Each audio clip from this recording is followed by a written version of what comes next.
Madhepur new bus stand में बुधवार शाम 4 बजे एक हास्यास्पद स्थिति उत्पन्न हो गया, जब एक युवक बस में चढ़ रही एक लड़की को अपनी पत्नी बताने लगा और बस से उतारने के जिद पर उतारू हो गया।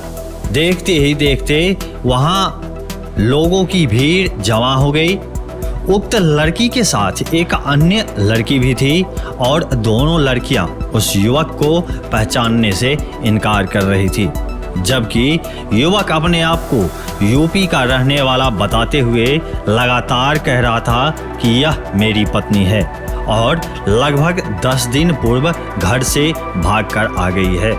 बस कंडक्टर ने स्थिति को देखते हुए दोनों लड़कियों को बस से उतार दिया। इस अवधि में भी तीनों के बीच नोकझोंक चलता रहा। बाद में तीनों लक्ष्मीपुर चौक के तरफ पैदल ही चल दिए। इसी बीच किसी ने पुलिस को भी फोन पर जानकारी दिया, लेकिन जब तक पुलिस मौके पर पहुंची, तीनों वहां से दूर निकल गए थे।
क्षेत्र भर के और भी ताजा अपडेट के लिए मिथिला 24/7 चैनल को सब्सक्राइब करना ना भूलें। धन्यवाद।